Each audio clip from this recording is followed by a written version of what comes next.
You know, Thanksgiving is almost coming. We're really close to that part of the season. The happy moments, sad moments come around, but sometimes there are those dark moments in Smash. Super Smash Bros. Melee is supposed to be a game where you have fun, you meet new people, and you have a blast. Sometimes there are those dark moments that do happen. And again, this is Lil Homie presenting you the dark side of Super Smash Bros. Alright guys, with this one I'm going to start with a banger because this is technically lost media. Imagine, dude, lost media in the Smash Bros community. Not a lot of people know about this, but I know about this because I was there. I saw this live. And this is the forgotten moment in Smash Bros history. Mike Haze robbed on stream.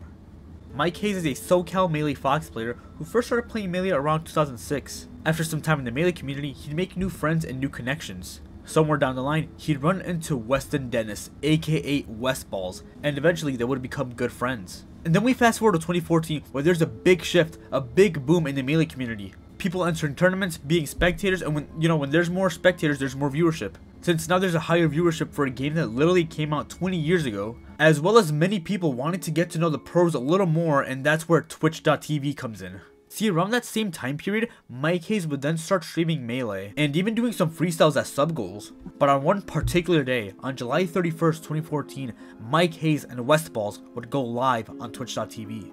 During the stream, nothing unusual is going on. You know, it's just Mike Haze and Westballs playing Melee and talking to viewers. It wasn't until after they got up from their Melee setup, they leave the stream and the residence, and even leave the stream on for some reason. After some time would pass, no one was seen in the stream. It was nothing. It was just the main menu and the background. It wasn't until an unidentified man would be seen open their house door, walk in, take things, then pick Ganondorf from the character select screen, and then proceed to urinate on Mike Haze's things for some reason. Keep in mind this was streamed live on Twitch. I remember seeing this live. I remember like watching the clips. I was like 14 years old. I'm like, what the heck is happening here? Like, why is Mike Haze getting robbed on stream? Unfortunately, there's no VOD to prove that this actually happened. The only thing that we have is a NeoGAF thread, and we do have a screenshot that confirms the validity of this whole thing happening because I was there too. But on the NeoGAF thread, many people were very concerned for the well-being of Mike Haze and Westballs, especially because a month prior to this incident, there was a Dota 2 streamer that was seen being robbed live at gunpoint. But on the Twitter side of things, Mike Haze would then go on to tweet, "I think I just got robbed live on stream, WTF?" Followed by, "I left my stream on overnight on accident and somebody walked into my house and took shit." Mike Haze would then go on to his Twitch chat and debunk the whole situation that this was a fake robbery. And in the chat he would say, "I didn't do it for viewers, we thought 20 people would watch. Definitely didn't do this for publicity, but to mess with some friends. I think it's cap."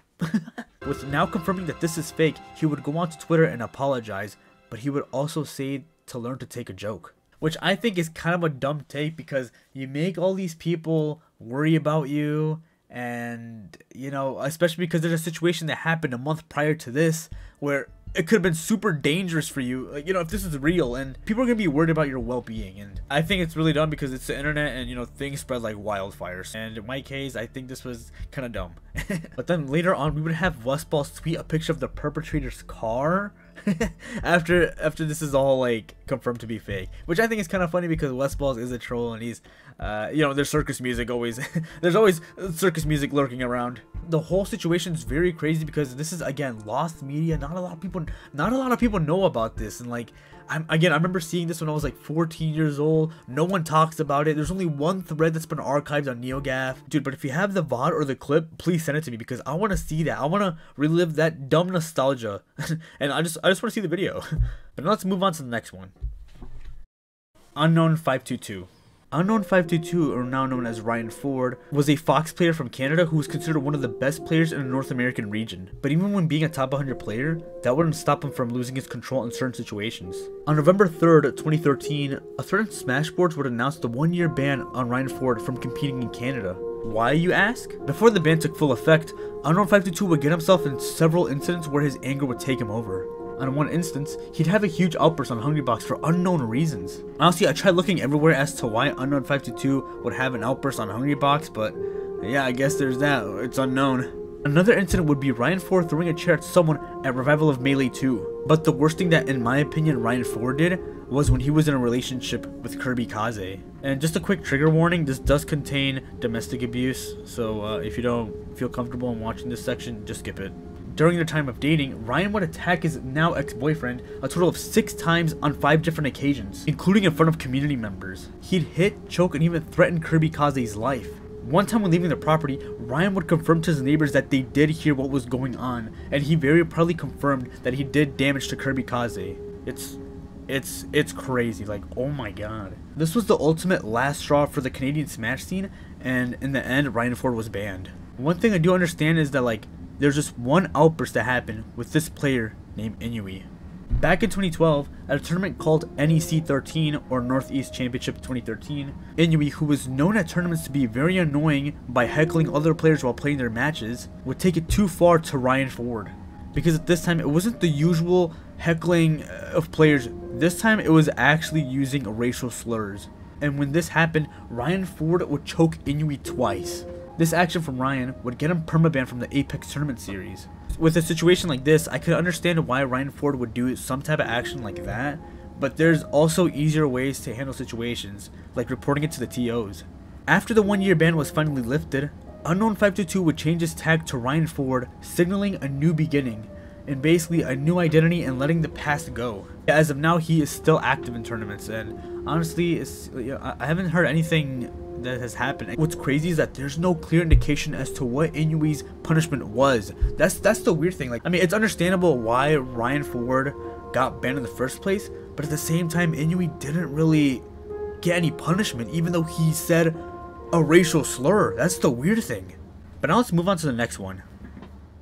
Inui. Yes, it's Inui, the one that we mentioned earlier, but this time it's crazy. It goes balls to the wall. Inui, or Lucas, was a former Smash player from New Jersey who unfortunately didn't have a great upbringing since both of his parents were substance abusers, along with his siblings and also himself at a young age. I say former because you'll see why in a moment. A few years after the incident with Unknown522, he would move to La Crosse, Wisconsin to move in with his then girlfriend. But soon after they got separated, Lucas would start his own downward spiral, and that he would go on to start using the substance Marth. During his time in Wisconsin, he'd get himself in altercations with people in the Smash community, and overall being rude on the community and on social media. In the summer of 2016, Inui would officially be banned in tournaments in Wisconsin. With him being banned in Wisconsin, he'd start going to tournaments in Minnesota and Iowa. Just to let you know, I never spoke to Inui or anything like that when he came to tournaments here in Minnesota, but yeah, at the time he was here, and here's the proof. In the middle part of the fall season, on October 2016, Inui would be homeless, and during this time he'd have depression, addiction, and existential dread. It seemed like everything he tried to do to get out of the streets, something would happen, like getting his phone stolen, money, and car. But there were also inexcusable moments that he'd do, like selling meth in September of 2016 in La Crosse, being arrested in Iowa on November 5th of that year due to Lucas parking his car at an intersection, and when police arrived to assist him, they would discover that he had a warrant in Minnesota. Once they placed Lucas under arrest, they would then find 2 pocket knives that had exceeded the 8-inch length while not carrying any permit to carry. He was then put in jail. Son Isaac, what happened? What happened after Inui got put in jail? Everything is good, right? Everything is good. Well, actually, nothing. Oh my god! This is the infamous mugshot of Lucas. And yes, you read that correctly. He caused a laceration to a man with a 3-foot sword after the man accused Lucas of stealing his drill and then destroying the man's tent. The man would then take a trip to the hospital by himself, refusing assistance. Nowadays, Lucas seems to be doing much better than before, finally having his own apartment, working at a restaurant, doing service work, going to church, and doing AA meetings. Although he's not 100% sober, it seems to me that he is trying to better himself day after day, which is something I fully respect, right? Let's move on to the final one. Overtriforce. Quick trigger warning, I want to say that this section contains SA, emotional abuse, stalking, and predator behavior. Just to let you know, everything in this section is considered allegations, so everything hasn't been solved. There's still police investigation going on. So yeah, just another heads up. Roberto Iglesias, aka Overtriforce, is a player from Spain who got into controversy after a document was released by multiple victims, including his girlfriend. After 3 years since Overtriforce and his girlfriend parted ways, Roberto and now his ex-girlfriend would be in good terms. While the relationship was on and off, in 2015, while staying at his ex's house and being unattended, Roberto would link his phone to her Dropbox account on her PC. After some time, they would permanently part ways. And on 2 specific dates, she would find her pictures leaked on 4chan by a person masking themselves as her identity and even linking her personal social media accounts. Although there's no proof of this actually being Roberto, the texting and the way the texts were sent out felt like it was Roberto. It would sound a lot similar like him. Pictures that Overtriforce allegedly used were ones that his ex had on her Facebook profile, and which only her friends had access to. In 2016, it is also alleged that Roberto would commit SA on his ex at a pub quiz during a tournament called Higher 3, where the victim would drink enough to the point of intoxication. At that point, he would take her outside and proceeded to do sexual acts. He was sober and he did not use protection. He even tried one time to pass a disease to the victim when she was asleep. Like what is that? A couple years later, once the alleged victim stopped using her Dropbox, Roberto in a normal conversation would suddenly question how to store pictures in an easy manner. When the ex-girlfriend would suggest Roberto to use Facebook, he would mention Dropbox after. In February 2020, Roberto would assumingly access the victim's Dropbox without her knowledge. The way Dropbox works is that it basically gives you like the information as to when you last logged in, but it's still unclear as to how many times Roberto allegedly, used her account or accessed her account. A month after this incident, the victim began to gain followers on her social media accounts, with people messaging her directly, with all of them being from Spanish-speaking countries. When the victim would ask her new followers how do they find her, she eventually discovered that her new followers were directed to her profile from a website called chathispano.com, a Spanish chatting website. The one doing the malicious activity was said to have been sending links and pictures to users in the Chat Hispano page, with some being photos of the victim from 10 years ago when she was, you know what I mean, right? There are also things that he's supposedly allegedly done, like having a relationship with, you know what I mean, right? Even having restraining orders. If this whole thing comes out to be as true, like, oh my god, this is like one of the worst things I've ever read in terms of, the Smash community. Like, it's one player, his name is Overtriforce. He was like one of the best Sheik players in the world, and the fact that he would allegedly do these type of things, it's gross and nasty, and like, no, it's just like, what? And again, if this is true, straight to jail, get out of here. At this last part, I just kind of want to, kind of bring up your mood a little bit, because that last one, no, it was just, nah, dude, it was too much. But yeah, this last one it's a very well-known story if you're in the Smash community, and this is The Legend of Red Marth. By the way, in this section, it does mention Chillin' Dude, and I do hope Chillin' Dude gets way better now. Like, he did have a situation a couple months ago, and yeah, hopefully Chillin' Dude, if you're watching this, hope you have a safe and 100% recovery, because we miss you, man. We love you. I remember meeting you back in Smash and Splash 3, and yeah, we were playing friendlies, and yeah, it was pretty fun. But yeah, let's get back to the story. Chillin' Dude in this story would say that he needed to go to therapy 5 days after this incident, even though, he's being sarcastic, but he tells a tale.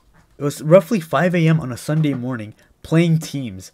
Chillin' Dude and his team's partner, Savage, they were facing against two South Carolina players, but one of them was a Red Marth. This Red Marth just suddenly starts to insult Savage's hair for some reason, even though his hair is like amazingly cool, I guess. That's what Chillin' Dude says. So this fires up Chillin' and Savage, and they fire back with some shots during their team's match. After the match, the South Carolinian Smasher, who was using Red Marth and now thinking of switching of his character, Savage then says, "Who are you using next, Red Marth?" Which I think is like the funniest, like most dumbest, like it's just so dumb, it's so childish, it's funny. Which then after more and more trash talk occurs, Red Marth had enough, and he says, "If you don't shut up, I'm gonna jump over my teammate and choke you with my choke cord."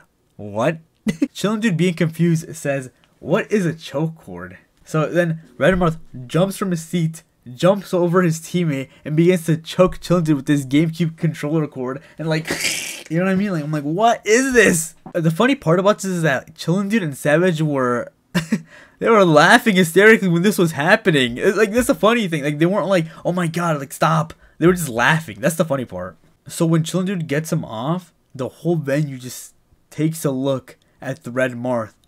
They're just staring at him, saying nothing. And he awkwardly stands there, saying nothing as well. He then slowly plugs his controller back into the GameCube and finished playing the sets, ultimately losing, being destroyed by Chillin' Dude and Savage. And that's literally the story. That was it. That was the entire story. So yeah, it's kind of funny. It's really funny because it's the Legend of Red Marth story. It's a legendary story in the Smash community. Everyone knows it. But yeah, I just want to end with like I guess kind of like a happy type mood, because that last one, it was just like nasty. I don't want to I didn't want to make you guys feel like sad and gross after that. I'm thinking of making other content. I don't want to strictly just do this type of content, this dark type of content forever. I want to expand, do different things. I want to collab, I want to stream, I want to do all this type of stuff. So yeah, you can also check my streams. I stream on Twitch primarily. I don't really stream I haven't been streaming a lot, you know, because I'm trying to focus on this YouTube thing, and it's, you know, I love YouTube, right? I keep saying this, but I love YouTube because I literally grew up with this. I want to take this channel to, you know, as far as I can, and if you guys are subs, you guys are, you know, staying here, being loyal, I love you and I appreciate you because you guys are the ones who motivate me to keep going, right? All these comments, I've been getting like positive comments lately, and like it helps me to be motivated to keep doing this type of content, or, you know, YouTube videos. And that's something I want to do. I want to build a community again, right? But yeah, I hope you have a great day. I love you again. Mwah.